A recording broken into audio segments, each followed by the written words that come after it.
Lightning flashed in the cloud-covered sky. A huge ghostly old man said that the magic realm was full and no new entrants would be accepted. The boy stood before him on the edge of the cliff. The old man told him not to be stubborn because thunder would roll, and he would die. The sword in the guy's hand was surrounded by flames. Bai Shu, a practitioner of the tribulation period, resolutely frowned, shrouded in a fiery aura, and said that he had trained hard for 300 years to ascend to immortality, and no one would stop him today. The old man, calling him insolent, struck forward with a lightning bolt. Rushing forward to attack, Bai Shu said if the gods prevent him, then he would kill the gods as well. He swung his flaming sword. The stream of flames cut the ghostly old man in half. Bai Shu said if the heavens stop him. He swung his sword again and let out a battle cry. A bright flash of pure light flashed in front of Bai Shu. He looked forward with a smile. Surrounded by flames, he approached the light and said, "Here I am, magic realm." In an alley, two guys were kicking a guy who had fallen attacked. They shouted that he dared to steal their brother Hu's woman, and this toad wanted to try the swan meat. Leaning his back against the wall, Lai Zan, dressed in simple jeans and a white t-shirt, wondered if this was a magic realm.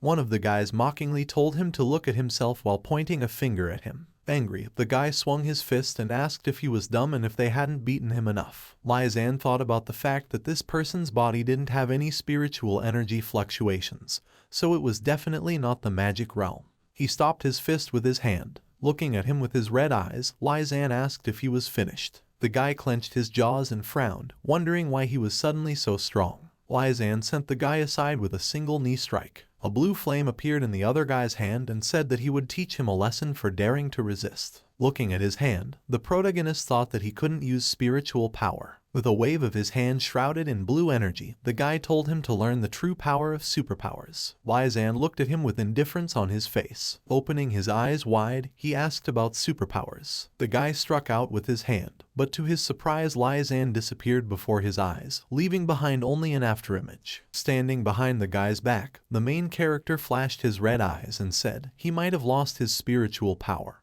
but with such a low level of ability, he definitely couldn't defeat him. He struck with his fist, and the guy's back arched backwards with a scream. The guy flew off to the side, and after hitting the wall twice, he flew into the air covered in abrasions, sticking his tongue out. Suddenly, he saw Lai Zan above him, who swung his leg for a kick with a sinister expression. The guys sat down on the ground on their knees. Apologizing, they said that they were wrong and asked not to be touched. Lai Zan told them to leave. The guys ran away in fear, saying that they needed to quickly tell their boss that Lai Zan might have awakened superpowers. Opening his eyes wide, the protagonist thought about the fact that he was Lai Zan. A nervous sweat ran down his face. Finding himself in a flashback next to a burning car in front of a small self in the arms of a woman with blonde hair, Lai Zan thought that he had lost his parents at a very young age. The owner of this body, Lai Zan, had lost his parents when he was still a child and was adopted by his mother's friend Liu Yuren. As a result of being demobilized at a young age, he developed a condition called autism, which caused him to be constantly humiliated.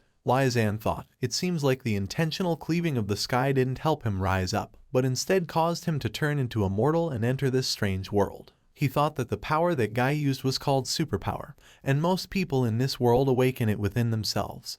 But the owner of this body was an exception. The protagonist thought that he didn't know if the true owner could cultivate immortality using the body. A girl in a blue skirt appeared in front of him and called out Lai Zan by name. Jaisi, a girl with pink hair wearing a white long-sleeved blouse, worriedly asked why he was being bullied again. The green energy from her hands enveloped the protagonist's arms and she told him if he couldn't fight, to just run away or else he would get hurt. Jaisi, the daughter of Lai Zan's foster mother, helped him every time he was bullied. Those two bullied him because Lai Zan was close to her. Jaisi said that mom would be worried if she found out about it. From the owner's memories, it seems that every time Lai Zan was hurt, Jaisi used superpowers to heal him, which means that superpowers have their own attributes too. Jaisi, touching the protagonist's hand with a smile, said, "It's good that he didn't get beaten up too badly this time.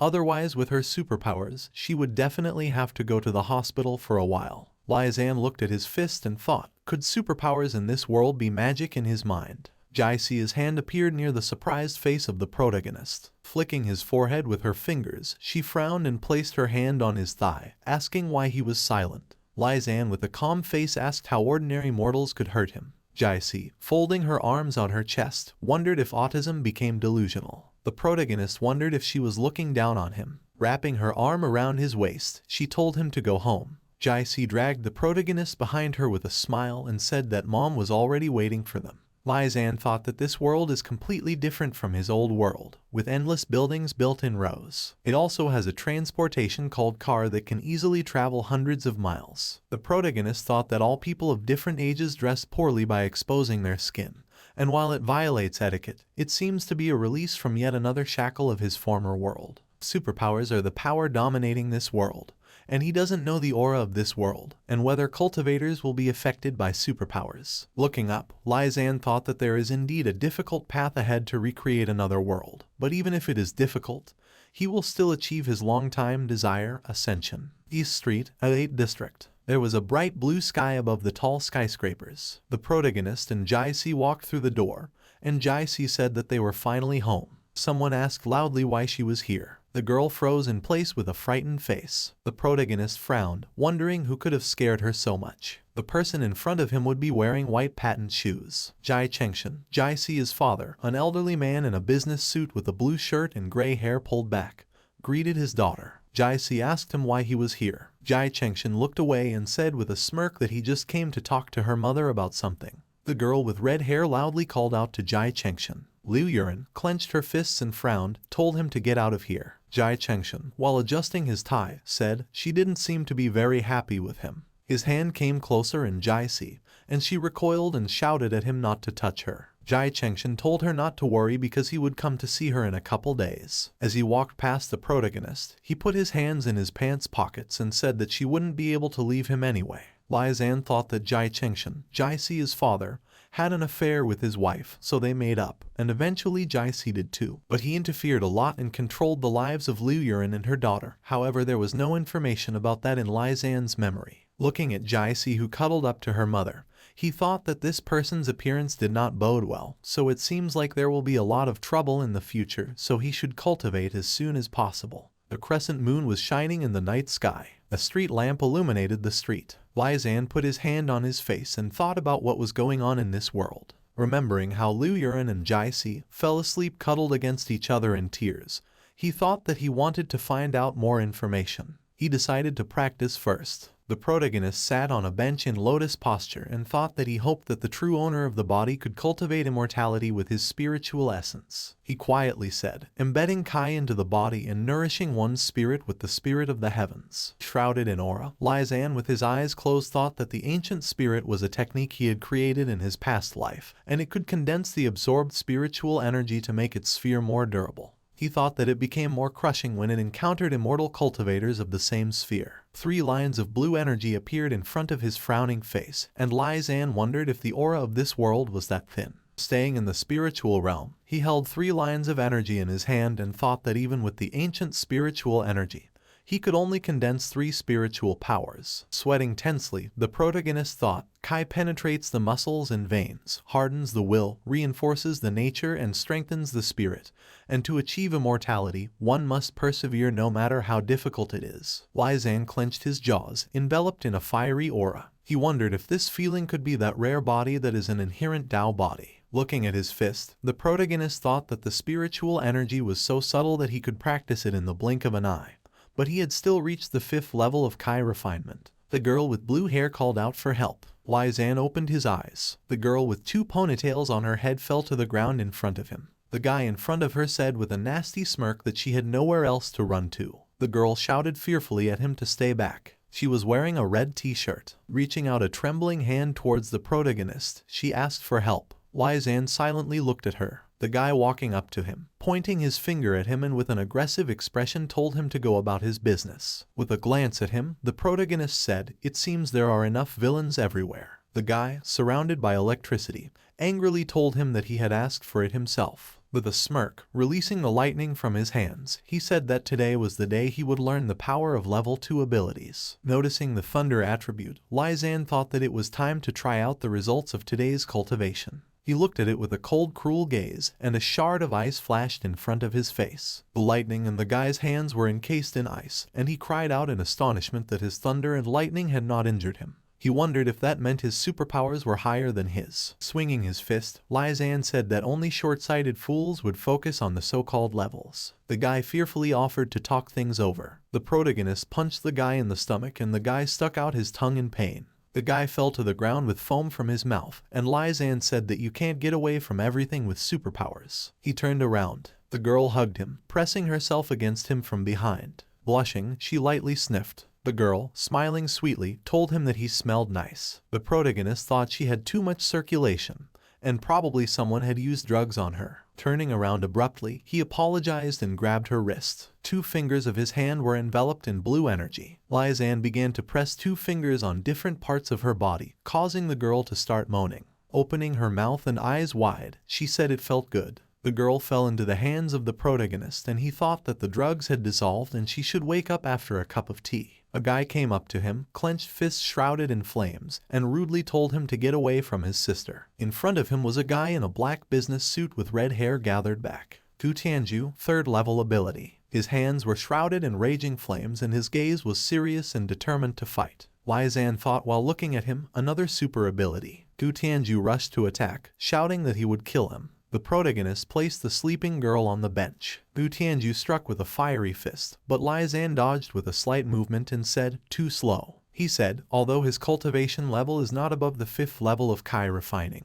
but he doesn't need any magic to deal with them low-level superpowers. The protagonist grabbed the guy's wrist and the flames dissipated. Throwing the guy forward, slamming his back against a tree, he said that it would be enough. Gu Tianju fell to the ground, and Lizanne placed his foot on his head. Gu Tianju, gritting his teeth, thought that he was too fast, and he couldn't reflect his blows at all. He wondered if he was from a higher academy. The protagonist, with a threateningly cold face, asked if he had just said that he wanted to kill him. Gu Tianju, struggling to get up from the ground, said that he could humiliate him, but he would not let him touch his sister. The veins on his face swelled and flames appeared around him. Lizanne wondered if he was going to make some kind of move. A huge flame appeared around Gu Tianju and the protagonist jumped back. He shouted that he might not be proficient in this move yet, but his strength would be enough to deal with it.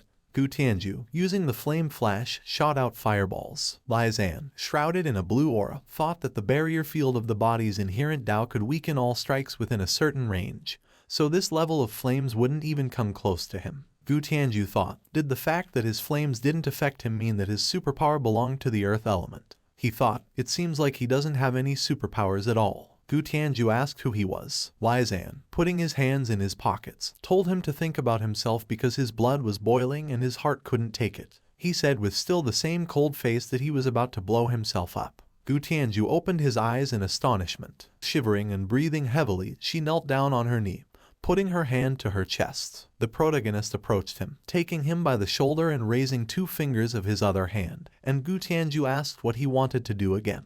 The protagonist swung his 2 fingers sharply. He placed several finger taps on the guy's chest. Folding his hands on his chest, Lizanne asked him how he felt now. Gu Tianju, sweating nervously, asked about him saving him. The protagonist, closing his eyes, told him that he just misunderstood everything. He said that he wanted to protect his sister and wasn't going to kill him at all. The girl slowly opened her eyes. She asked why he was here. The main character turned around and noticed that she was awake. The girl walked over to them and thanked the protagonist for saving her. Gu Tianju asked about him saving her. The girl said with a smile that she had a drink at the bar that had a drug spiked in it and was being harassed by some man, and Lizanne helped her. Gu Tianju clenched his teeth in shock. After scratching the back of his head, he apologized to the protagonist. Lizanne said, since all misunderstandings were resolved, he would go. An elderly man with a gray beard laughed and told them, since it was a misunderstanding, it should be discussed. The protagonist asked who he was. The man introduced himself as Gu Wen, their grandfather. He was sitting in a wheelchair with buttons, and was wearing a yellow shirt with a brown vest and glasses. Gu Wen said, if it wasn't for the protagonist's help, his dear grandson would have exploded right now. He asked Lizanne if he could invite him to his humble home and repay his help. The protagonist, passing by, said he didn't need it. Gu Wen said that although he is a researcher of superpowers, he is also well aware of the secrets of ancient monuments. He said that he had just suppressed Gu Tianju's abilities with his bare hands, and his abilities were incredibly high, and his physical strength was similar to what he had read about in books. Turning around, he asked where he learned this. Lizanne thought that there are absolutely no spiritual power fluctuations around this old man, and on top of that he is sick. but it seems like he can feel the changes in his spiritual power, and he is not that simple. The protagonist went further and said, "Never mind." Gu Wen silently looked after him. Gu Tianju asked him who he was, because his body and strength are quite unusual. The girl asked if it was strange. She said that she still thought he was cute, and he stopped Gu Tianju's self-destruction so easily that maybe would be able to cure their grandfather's leg problem. Gu Wen with a gloomy face folded his hands in a lock and told no one to spread what happened. He told Gu Tianju to get information about him because he wants to find him. With a sidelong glance, he thought, if he is truly legendary, his family will prosper. There was a family photo on the table, and Liu Yuren knocked on the door. She told the protagonist that school started today, so she prepared a new uniform for him. Lai Zan thanked her with a smile. Jai Si, frowning, asked why he was suddenly so polite. She said that he was very strange today. Hugging Liu Yuren, she said that her mom specially picked it up for him, and it took 3 months' salary. Jai Si said that even her mom never bought such expensive things even for her. The protagonist thought that this family doesn't live rich, yet they can spend 3 months' salary to buy a new suit. And it seems Lai Zan is really a complete member of the family. Starting to tickle Jai Si's sides, Liu Yuren told her that she buy a few things usually for her too. Jai Si told the protagonist, laughing, to change her clothes, go to report. Lai Zan thought with a slight smile, they treat him very well, and he should take the defense of this family to him. Yajin University, an international aristocratic college with top-notch faculty and rich or noble students, where most of the teachers and students have superpowers. One of the girls said that she hadn't paid attention before, but that parallel eye guy is quite handsome. Another asked if Lai Zan is that handsome guy. Jai Si, walking arm in arm with the main character dressed in a black turtleneck with a white cardigan and jeans, said that a person relies on clothes and a horse on a saddle, and he looks much cuter in his new clothes. Some guy said about Lai Zan coming in. Another guy said that if he hadn't, he wouldn't have noticed that he was inconsiderate. He said that he refused to accept that this fool could date the school beauty Jai Si. The protagonist thought that the original Lai Zan had no strength at all, and thanks to Jai Si's help, he has the opportunity to attend university and even become an auditor. But he never thought that because of his illness, he would become an object of ridicule for those strong kids. 2 boys blocked their way. Jai Si worriedly told him that they don't need to conflict with those people again. Chen Hu, a guy with a shiny gold chain around his neck, told him not to think that if he dressed normally, they would treat him as a normal person. The 2 guys that the protagonist had recently beaten up were standing behind him, smirking. Lai Zan thought it was Chen Hu, a rather rich and powerful man in this school, and because of his failed attempts to get close to Jai Si, he often pestered the real Lai Zan for being too close to her. Grabbing the protagonist by the collar, Chen Hu said with a smirk that it was time to settle the score. Looking at him with a cold gaze, Lai Zan told him to get his dirty hands off him. Grabbing his wrist, he squeezed it hard and repeated his words. Chen Hu fearfully grabbed his hand, which turned blue and curved in the wrong direction. A guy nearby said that he didn't care about his life at all. He asked how he dared to touch Chen Hu. The other guy said with a smile that Chen Hu had level 5 abilities and it was about to be a show. Jai Si thought about why Lai Zan had become so strong. The protagonist thought about the 5th level abilities. The cultivation system is divided into 8 levels. Ruler means incomparable god of war, surpassing calamity and achieving immortality. Threshold means harmony. Apex justice means returning to absolute emptiness. Possessor of absolute power means deification.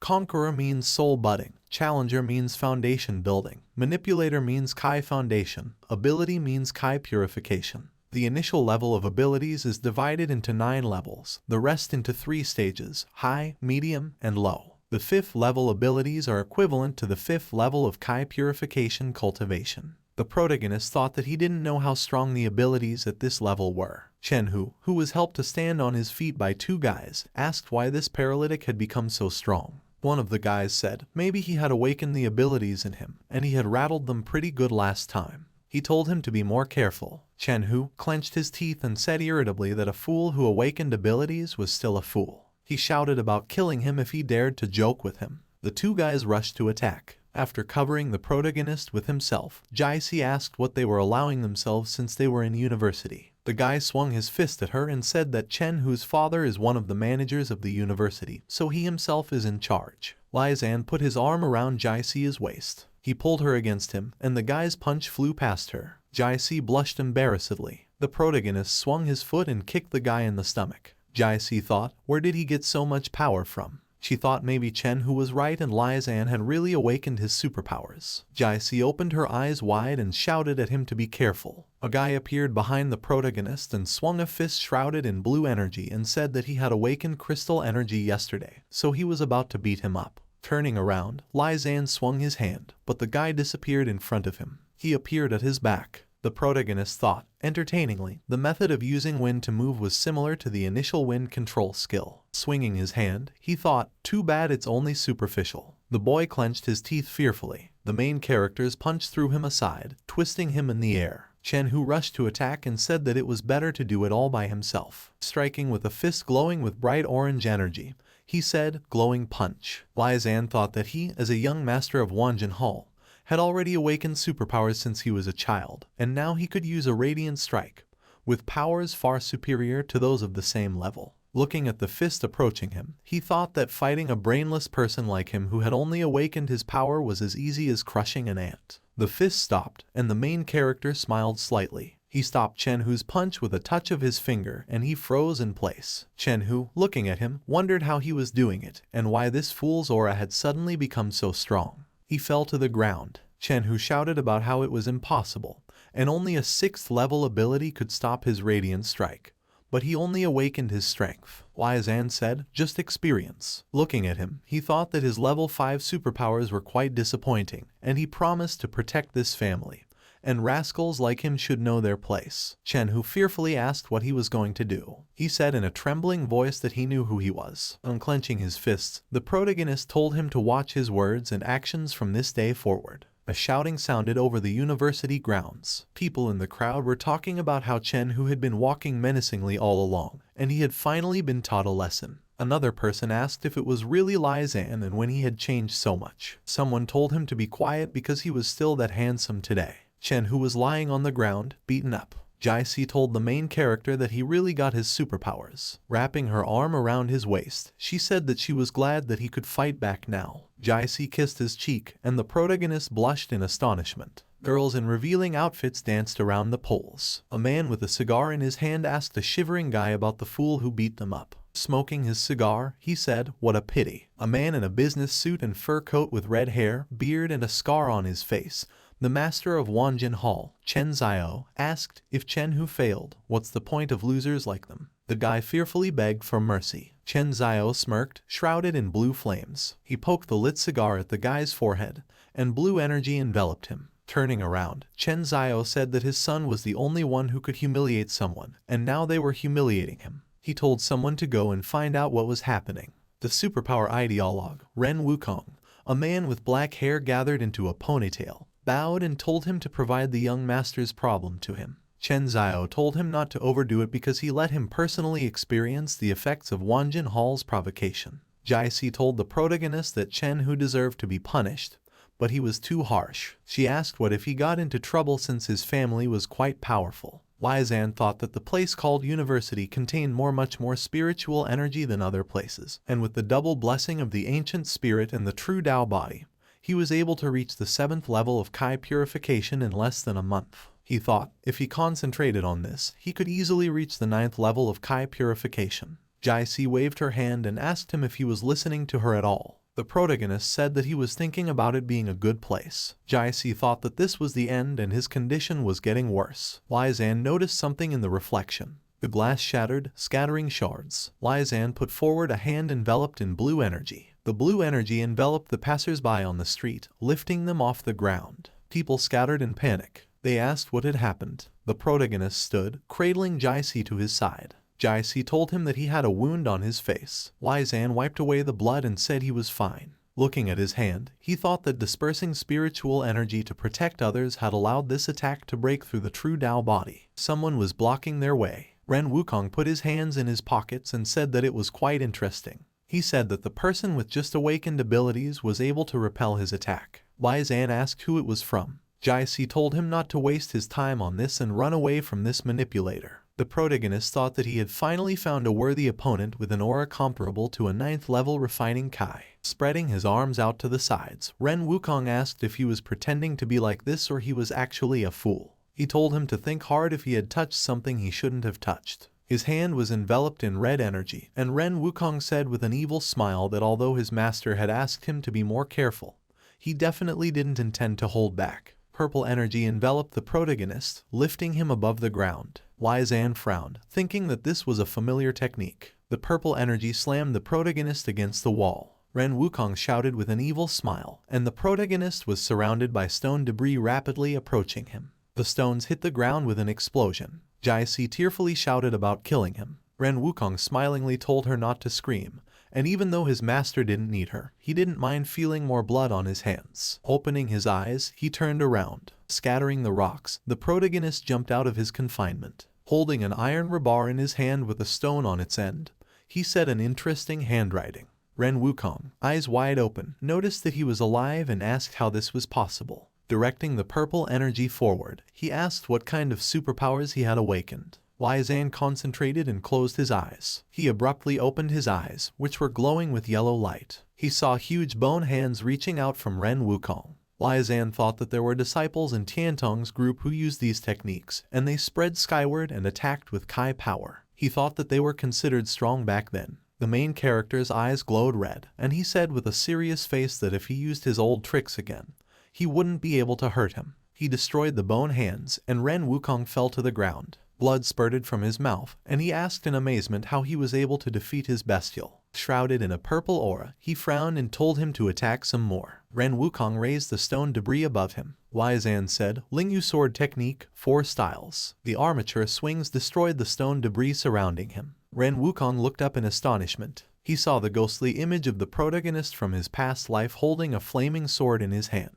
With a swing of his sword, Wei Zan was behind his opponent's back, raising a cloud of dust. Ren Wukong thought that he had been defeated by a fool who had just awakened his powers. Removing the armature behind his back, the protagonist said that he had good skills but didn't know how to develop his body, and that was the reason why he lost. Ren Wukong, lying on the ground, coughed. There was a wound on his chest. Wei Zan noticed that he had an iron armature in his hand, not a sword. Grinning, he thought that this world was not like the immortal world he knew before. Jai Si snuggled up to him and asked him if he was all right. The protagonist said that such weaklings wouldn't be able to hurt him. Jai Si asked if he was having fun. She exclaimed that he scared her a lot. Ren Wukong said with difficulty that it wasn't the end, and if they insulted Wanjin Hall, his master would definitely make their lives hell. Jai Si asked if they would provoke any influential people. She asked who Wanjin were. Gu Tianju and his sister appeared in front of him, surrounded by people in black suits, and he said that he would like to see who dared to touch his family. Ren Wukong, coughing up blood, asked in astonishment, the Gu family. The girl ran up to the protagonist. Hugging him, she told him, calling him her hero, that he made her look for him. Wrapping her arm around Wei Zan's hand, the girl with blue hair said that he always smelled very nice. The protagonist thought about the fact that it was the brother and sister he saved.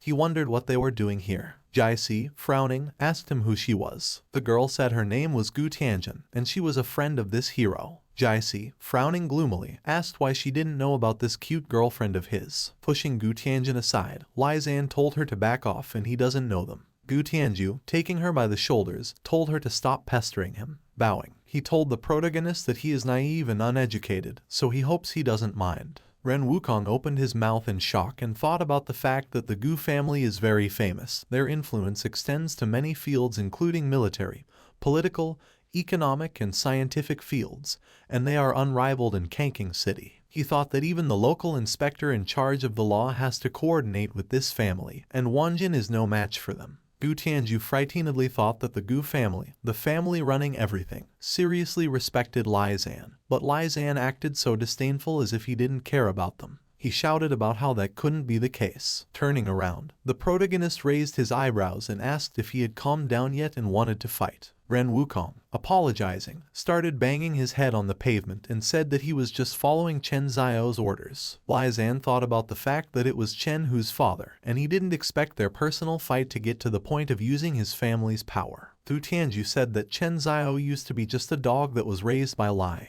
He asked about the fact that after leaving their family, he decided to gather some kind of gang, and why should he even believe him? Gu Tianju asked to provide this to him and said that it was time to learn from his mistakes regarding their family's dear guest. Wei Zan, turning to Ren Wukong, said if he dares to harass him or Jai Si in the future, he should be prepared to be held accountable for it. Ren Wukong, running away frightened, obeyed. Jaisi asked the protagonist what was going on and if they were really from that powerful Gu family. The protagonist asked Gu Tianju if something was wrong. Gu Tianju said that they came about that situation, and he would like to invite them to their family's house to express their gratitude.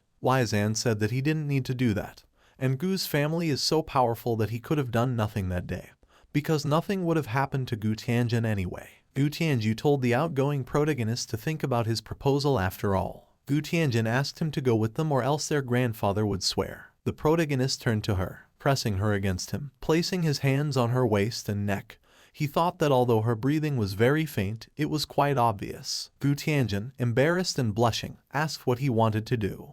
Zan reached out a finger to her chest. Jaisi opened her mouth in shock, and Gu Tianju asked about the fact that even he couldn't resist worldly temptations. Taking off the necklace from Gu Tianjin's neck, Zan thought that it was an earth treasure. Gu Tianju put his hand on his forehead and said he let his fantasy get out of control. Jaisi said, "It looks like he got sick again and suddenly became sharply interested in some strange little stones." Gu Tianjin said it was her grandfather's ancient collection and it warded off evil spirits and nourished the soul. She said if he was interested in it, he could come to their house because her grandfather had many treasures. Zan thought that her grandfather must really know something about cultivating immortality, and he could definitely use some heavenly treasures that could help him, so he'd better go and check it out. He agreed. Gu Manor. In front of them was a large stone house with pillars, surrounded by a garden with a fountain and a steel fence with a large gate. Gu Wen was sitting at a round table full of food. Jaisi wondered if these nobles also have some special etiquette rules. Gu Wen said with a smile that his dear friend had traveled quite a distance to make his house shine.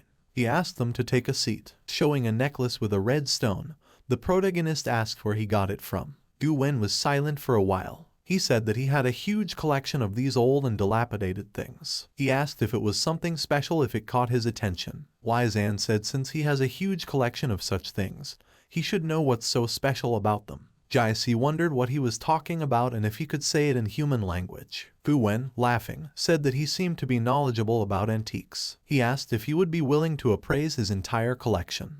Zan replied in the affirmative. Gu Wen asked Gu Tianju and Gu Tianjin to take care of Jaisi. He asked the protagonist to walk with him. Jaisi asked the protagonist where he was going. Gu Tianju with a smile told her not to worry because their grandfather wouldn't touch him. Following Gu Wen, Zan thought, if this old man isn't lying, there are too many magic treasures in this world for immortality cultivators. He thought, where did these magic treasures come from if they were clearly not created with superpowers? The elevator descended several floors underground. Leaving the elevator, Gu Wen asked the protagonist to follow him. In front of them was a huge expensive double door. Looking at the golden door handles, Zan thought about the aura. Smiling slightly, he thought that it was interesting. The protagonist and Gu Wen entered a huge room illuminated by dim light. Gu Wen coughed while covering his mouth with a handkerchief. There was blood on his handkerchief, telling him not to worry, and it was an old habit. The wheels of his chair were spinning, moving it across the floor. There were several tables in front of them, and he said they were in place. Gu Wen said this is where his entire collection is. Zan looked around and thought that with such a stockpile of magical treasures, there must be many immortality cultivators in this world. He wondered why there was no trace of them then. The protagonist thought that there were also weak superpowers that couldn't be flaunted. He said that he has a lot of things, but the quality leaves a lot to be desired. Zan said that there are only little things here that only a practitioner at the Kai Foundation stage can be interested in. Gu Wen thought that he had spent a lot of effort and energy on these treasures, but they completely failed to catch his attention, and he is the one. Pressing the button on his chair, he said that he couldn't please his children and he was quite ashamed of it. Gu Wen said that he had another thing that he unfortunately didn't know how to use, and he wondered if he could figure it out. In front of them was a glass display case. In the showcase, there was a ring with a red stone on a red cushion. The protagonist thought that the aura he felt was coming from that ring. He thought that it was a cursed ring, and its specialty was precisely because of its name. Gu Wen said that anyone who touches this ring will go insane, and in the worst case scenario, they will simply be burned alive by the black flames bursting out from within. Zan wondered if he was testing it. He said it's not a curse at all. The protagonist said, Wujiu. The ring, shattering the display case into shards, flew towards him, shrouded in a red aura. Gu Wen thought in amazement that he knew the true name of the ring. The ring placed itself on the middle finger of the protagonist's hand. The ring glowed brightly with red light, surrounding him with dark red energy. Gu Wen, surrounded by a yellow magic barrier, called out to him. The protagonist told him to wait. Gu Wen opened his eyes wide in astonishment. Lai Zan was surrounded by dark red flames, and he said that the flames didn't touch him at all. Gu Wen thought that Lai Zan was indeed the one he was waiting for. The protagonist, looking at the ring, thought that Wu Jiu's ring was not a treasure at all, but it helped him a lot. And although he would have to work hard, he should use it for his own purposes. Closing his eyes, he thought, enter the spiritual space inside the ancient ring. Lai Zan stood amidst a cloud of smoke on the scorched ground. He slowly turned around. In front of him was a three-headed hellhound surrounded by red flames. The hound hissed, angrily gritting its sharp teeth. Lai Zan thought that in his past life, the Lord had tried his best to subdue the three-headed hellhound, but he didn't expect to encounter it when he was reborn, and he felt sorry that his cultivation had already been exhausted and only a fraction of his soul was left. The hound barked angrily, spewing red flames from its three mouths. Lai Zan, surrounded by a yellow circular magic barrier, thought about it being angry, and the wild dog that had lost its body dared to use its spiritual consciousness against him. The hound lunged at him, swinging a clawed paw at him. The protagonist asked how his consciousness could be compared to that of some beast. His eye flashed with red energy, and he said with a threatening expression, sit. An invisible force pinned the hound to the ground, breaking the earth beneath its paws. Looking at the protagonist, the hound whimpered fearfully. Above Lai Zan it saw a horrible grimace with a glowing red stone across its forehead, and the protagonist said to sit down and obey him. The hound frightenedly opened its eyes wide. The huge monster in front of the protagonist turned into a small three-headed puppy. Raising the hound above the ground, taking it by its collar, Lai Zan told it to remember that he was now its master. Looking at the hound with a cold gaze, he said if it dared to show disobedience, he would simply crush its soul. Lai Zan, after leaving the spiritual space of the ancient ring, thought, although the hellhound only had its soul left, it could use the Wuju ring to create a physical body with the same level of cultivation as its master. Smiling slightly, he thought, if it's strong, it will be even stronger, and it will definitely come in handy for him in the future. Gu Wen told him that he was indeed the person he was looking for, and his family was very happy. Suddenly, he coughed out a large amount of blood and his glasses flew off his face. The protagonist turned around questioningly. Gu Wen's head hung down, and he did not move. A voice from his chair announced that his vital signs were unstable and he needed medical attention immediately. Lai Zan walked over to Gu Wen and touched his wrist with his fingers. Looking through his body, he thought that the prolonged sickness and the accumulation of sickness in the 5 meridians was definitely Hong Sen Gen's poison. The protagonist thought that this was interesting, and despite the Gu family's might, someone still dared to poison the head. A blue flame appeared in his hand, and he thought that he was completely unaffected by all of this. But today luck was on their side, and in gratitude for the Wuju ring, he would save his life. A man with dark hair and an unshaven mustache, and a guy with blonde hair wearing a medical coat ran into the room. The man, swearing, shouted at him to get away from his father. They surrounded Gu Wen, and the man asked what he had done to him. The protagonist, raising his eyebrows, said that he would save his life. The man, shouting, asked him if he thought he was completely stupid. He said that the fact that he wanted to hurt the elderly man was obvious. Lai Zan's hand was enveloped in dark red energy, and he thought with a grim face that he was an ignorant fool. Gu Tianju and Gu Tianjin ran into the room, asking what happened to grandfather and why he was fighting with the gentleman. The man angrily asked how you could call some fool a gentleman, and if the old man was so stupid that he believed a charlatan. Gu Tianju said that he really wasn't a bad person, and he must have misunderstood something. The man shouted that he believes what he sees more and his father is more important right now, but he will take care of him as soon as he recovers. Lai Zan, smirking slightly, thought he wondered how he was going to treat his illness. The man asked Dr. Andrew to begin. Dr. Andrew, water magic appearing in his hand, frowned and said he would do what he could. Blue magic surrounded him and he used the healing superpower, hydrotherapy. The blue energy enveloped Gu Wen, and Lai Zan thought that controlling water in the body to treat internal injuries was called water healing. He thought that the poison had already penetrated the heart, so it was useless. Gu Wen coughed out blood without ever waking up. The man and Gu Tianju worriedly called out to him. Dr. Andrew apologized and said that his symptoms were too strange and his superpowers wouldn't help here. He told them to prepare for his funeral. Gu Tianjin said that Grandpa would be fine. The man told him that it wasn't his fault. He looked at the protagonist angrily and shouted that it was his fault, and he must have done something to him while they weren't around. He pointed at him with his index finger. Gu Tianjin asked him to stop, and since Dr. Andrew couldn't do anything, let him try because she wanted to save her grandfather. Turning to her, the man asked how dare she let someone who hurt her grandfather even touch him. He said he was against it. Folding his hands on his chest, Lai Zan said, if they continue to waste time, no one will help his father anymore. The man shouted that he was overconfident and he had no right to say anything here because Andrew was the city's main healer who never failed. He shouted that everything happened now because of something he did to the old man.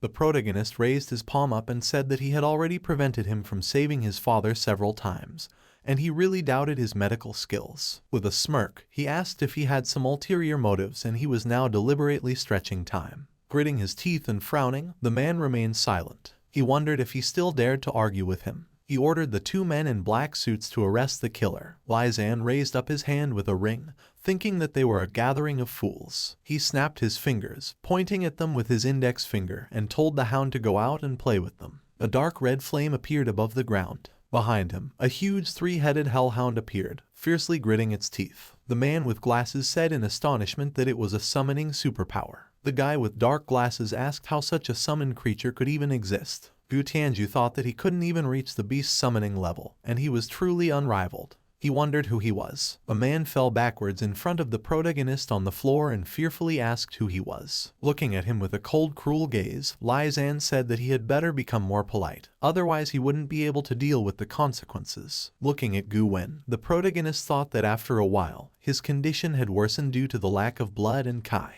But it was not a problem for him, and as long as the actual unreal conditions combined and the meridians were stimulated, toxins could be eliminated from the body. Shrouded in yellow energy, Lai Zan said, freezing. Several needles appeared in his hands. Gu Tianju asked what he was doing. Gu Tianjin exclaimed admiringly that he was incredible. The man folded his arms on his chest and said with a chuckle that if the old man couldn't be cured, he even wondered what he could do. Lai Zan waved his two fingers, and the needles rushed forward, parting the air. They stabbed into Gu Wen's body on his forehead, the bridge of his nose, and his shoulders. Sweat ran down his face, his brows furrowed, and dark red energy enveloped the needles. Dr. Andrew asked if this was Chinese acupuncture. Gu Tianjin asked about acupuncture. He said that Chinese acupuncture is one of the best medical techniques in the country, and if used properly, it can help unload meridians, strengthen the body, and eliminate evil. He said that nowadays, superpowers are increasingly used in medicine, and the ancient medical knowledge has been lost, and he has only heard about it. The protagonist said with a slight smile that there was a lot of information about it. Dark red energy was coming out of Gu Wen's body at the places where the needles were stuck in. Touching his chest, Lai Zan said that the remnants of poison that had accumulated in the vessels of the heart needed to be expelled by releasing a burst of energy. A bright yellow energy enveloped them. Gu Wen coughed out the blood. Gu Tianjin and Gu Tianju worriedly called out to him. Walking up to him, Gu Tianju asked if Lai Zan had succeeded. The man smirked and said that he said he wouldn't be able to cure him. Gu Wen slowly opened his eyes. Hugging him, Gu Tianju said that he had scared them to death. Gu Tianjin tearfully laid her head on his lap. Gu Wen said with a smile that he was fine. The man opened his mouth in shock and asked about the fact that he had actually cured him. Gu Wen, shrouded in a yellow aura, said that since he got sick, this was the first time he felt so good. Looking at the protagonist, he thanked him for curing him. Lai Zan said that he was able to save him because he was here, but in the future, if someone poisoned him, he would only have to pray. Gu Tianjin and Gu Tianju tensely asked about the poisoning. The man told him not to think that he could say such a thing just because he cured his father. He asked who could have done such a thing under the protection of Gu's family. He said that his health had deteriorated because of his research on superpowers. Looking at him, the protagonist said that he, however, continued to slander him, saying that he had offended him. Gu Tianjin said that her uncle had always seemed a little strange to her, since it had been a long time since her grandfather had researched superpowers. Gu Tianju, rubbing his chin thoughtfully, said that grandpa had always had excellent health, and although in the early stages he had problems with his legs due to superpowers, he had no other problems, and he started taking Demian's medicine, and then his health deteriorated. Gu Wen listened with his hand on the armrest of the chair. Demian asked Gu Tianju what he was talking about, and as soon as the stranger said some nonsense, he immediately began to doubt him. He angrily asked if he didn't believe his uncle. Gu Tianju told him to calm down because he was just reasoning. Gu Wen looked at them, frowning slightly, demonstrating a bottle with a blue liquid in his hand. He said that this was the medicine he had taken. He asked if his son could try it out to prove his innocence. The protagonist took the medicine in his hand, and Demian asked if he doubted his son since he was intentionally framing him. Lizanne held out a bottle of blue liquid to him and told him to drink it if it wasn't poison. Demian opened his mouth without saying anything. Gu Wen called out to him. Demian asked how he could be so careless about medicine. Dr. Andrew, thoughtfully rubbing his chin, said that he recalled that he had said that this medicine was created from various natural herbs, and it was safe for ordinary people if they drank it. Gu Tianju gritted his teeth and thought that he would not let Lizanne ruin his day. He thought, how dare he set him up. Firing his gun, he shouted for silence. Lizanne abruptly moved from his seat. He caught the bullet with 2 fingers, stopping it right in front of Dr. Andrew's terrified face. The protagonist said that this could be counted as an admission that the medicine was poisoned. Gu Wen, frowning, asked Demian what it all meant. Pointing his gun at the doctor, Demian shouted that there was nothing wrong with the medicine, and surely this doctor must have poisoned it and set him up. Dr. Andrew asked how would he dare to poison his medicine. Lizanne said that he didn't seem to give up until he saw the yellow river. He swung the yellow energy, shattering the gun into 2 pieces. Demian closed his hands and the energy ripped his sleeve, exposing the scars on his arm. Gu Tianju asked how he got the birthmark on his arm. Gu Tianjin asked what it was. Dr. Andrew said that it's not a birthmark, but a scar from the poison that eats away the skin. The protagonist said that when he came in, he noticed that his breathing was ragged, and he poisoned Gu Wen's medicine with crushed red root. He said that over time, the poison had penetrated his skin as well, and it wasn't fatal, but it could take a few years off his life. Demian asked fearfully that he was also poisoned. He shouted that he didn't want to die. Falling to his knees in front of the protagonist, he shouted that there were only a few people in China who could cure red root poison. He asked him to help him. Gu Tianjin exclaimed that the poisoned grandfather was indeed given by him. Gu Wen sat with a gloomy expression on his face. Lizanne kicked Demian aside with his foot and told him to get out. Demian shouted to his father about how he knew he was wrong. He, apologizing, said that he had made a huge mistake because of his obsession. Putting his hand on his head, Gu Wen told him that he wanted to poison and kill his father as well as slander others, and he had no place in the Gu family. Looking at him sternly, he said that he had better go to the inspection and refresh his memory. Remembering the torture, Demian frightenedly thought about the inspection. The men in black suits grabbed him by the arms and he shouted that the inspection department was an inhuman place. As they led him out of the room, he shouted to his father. Gu Tianjin said that she could not believe that he could do such a thing. She asked if they weren't family. Gu Tianju told her not to be sad because luckily Lizanne was here today. Otherwise, Grandpa wouldn't have been able to be saved. Gu Wen apologized to the main character and said that it was all because of bad discipline, which made him laugh. He said that he felt great now and wanted to discuss something with him. With a serious expression on his face, he asked if he knew where the Wuju ring belief came from. Gu Wen's study was a spacious room with a high ceiling full of bookshelves. There was a carpet on the floor, and in the middle was a large desk, in front of which Lizanne sat on a wooden chair. Putting some photos on the table, Gu Wen asked him to take a look at them. The protagonist took the photos in his hand and looked at them. He thought that they were relics of cultivators. Gu Wen said that when he was young, he once discovered a tomb and sent people to explore it, and most of the old collection, including the Wuju ring, were found in this very tomb. Lizanne thought, for a ruin of this scale, this must have been an era of spiritual cultivation, full of spiritual energy, and there was likely something else hidden under the ground, and perhaps it would help him in his cultivation. He asked where these ruins were now. Gu Wen said with a gloomy expression that it just so happened that while exploring the tomb, his subordinates had gotten foolish and triggered a mechanism, causing it to self-destruct and collapse, so unfortunately, he would not be able to take a look at this tomb in person. He said, however, if he needed it so badly, he would try to find the rest of the relics for him. The protagonist asked him if he thought it was funny that a superpower researcher wanted to help him practice. Gu Wen said that he didn't even know what a long and winding story it was. When the old man was young, he was very obsessed with power and money, thinking that with absolute power and superpowers, he would be able to appropriate both. The old man was addicted to his desire, and, in his pursuit of power, he had no qualms about using himself as an object to study superpowers. However, as he studied the superpowers more deeply, he discovered huge flaws in them. This seemingly powerful power, like a poppy, destroys human sanity. However, at the same time, the old man was greedy for benefits and enjoyed the advantages he gained from researching superpowers. He ignored the risks and decided to continue his research. The vial of green liquid shattered on the ground. The room was drenched in blood, and several men raged in a frenzy of rage. One of them pinned the girl scientist against the wall. He never realized that as he looked into the abyss, he was already inside that abyss. Gu Wen's hand was trembling. Frowning, he said that superpowers are not conventional powers that people can control, and he worried that the naive Gu Tianju would make the same mistakes again. So he secretly studied the ancient secrets of immortality and explored the ruins. The protagonist thought, it turns out that creating superpowers is creating immortals who can become possessed by evil spirits. Gu Wen said that he dare not ask anything from him in return, and being able to help him is a blessing for their family. He said if he could teach him the art of innocence and brilliance, he would entrust his family's future to him alone. Rising from his seat, Lai Zan put the photos on the table. As he left, he said that he would only be able to discuss terms with him when he found the ruins. Wanjin Hall. Chen Zhao sat in a room where the walls were splattered with blood and the furniture was haphazardly scattered. Chen Hu asked with a smile how things were going and if he had taught that fool a lesson. His head was wrapped in bandages and his face was covered in band-aids. Putting his hands on his hips, he wondered what was going on and what gang he had messed with this time.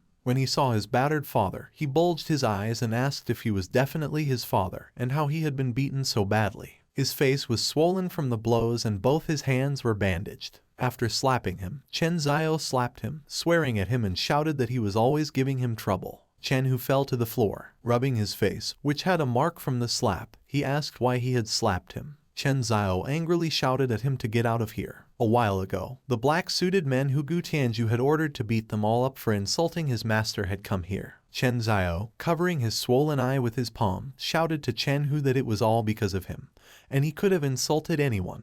But out of all of them, he chose Lai Zan. Ren Wukong asked him to calm down and said that now that their Wanjin Hall had provoked the Gu family, taking out anger on Chen Hu was pointless. He said that their top priority now should be to entertain their esteemed guests from the east. Chen Zhao raised his fist and said to hurry up, and if he blundered again, he would make him regret being born into this world. Ren Wukong obeyed. The next day, Yajin University. Jai Si asked the protagonist what they talked about with Gu Wen last night. She said he looked serious when they first arrived, but when they both went outside, he looked happy. Lai Zan said that they discussed some deals. Imagining the wedding of the main character and Gu Tianjin, Jai Si wondered if he would get married. She shouted that it couldn't be. The protagonist asked, why not? Puffing up her cheeks, Jai Si told him that he couldn't leave her and her mom. Lai Zan looked at her questioningly, folding his arms on his chest. Someone called out to the protagonist and he turned around. Walking towards him was an enraged Chen Hu with another guy behind him. Someone in the crowd asked someone if he heard about Lai Zan beating up Chen Hu yesterday because of his stupidity. He said, I guess he probably wants to settle the score with him now. Pushing off the ground, the two guys abruptly jumped forward while clenching their teeth. Bowing to the floor in front of him, they said that they were wrong.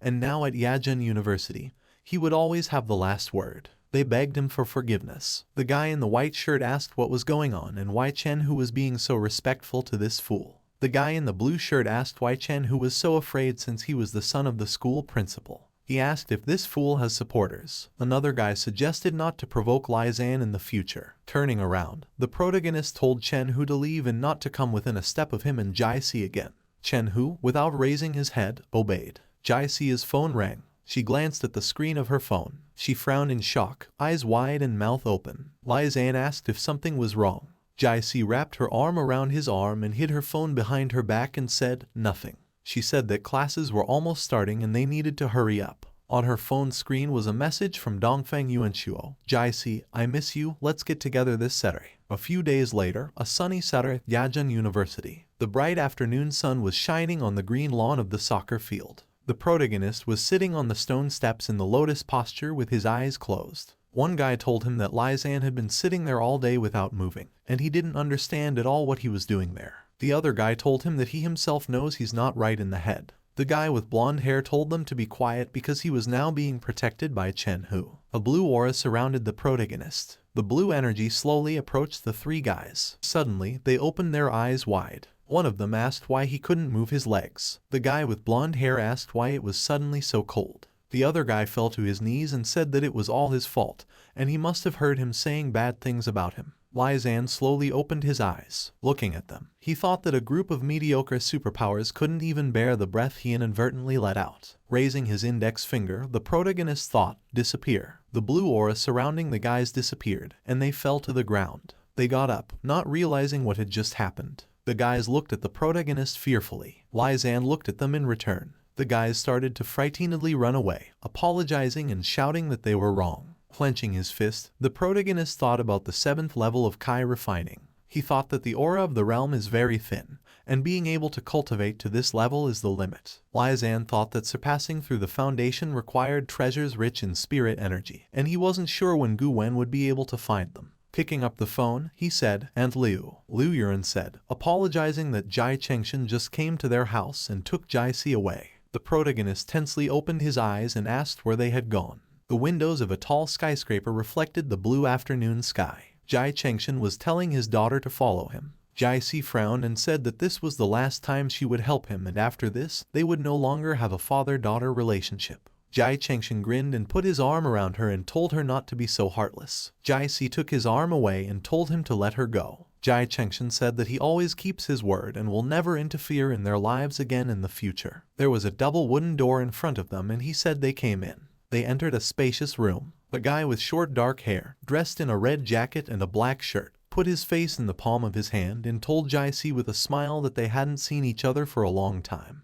There was a glass on his table. Drew Hotel. Several hotel staff standing in front of the entrance apologized and told the protagonist that their hotel was temporarily closed to the public today. Lai Zan asked where Jai Si was. The hotel employee with a beard frowned and thought, could it be the girl that Master Dongfeng hosted? He thought that he couldn't let this person inside so he wouldn't disturb Dongfeng. Smiling, he said that he didn't know what he was talking about, but their hotel wasn't the kind of place he could barge in just by asking.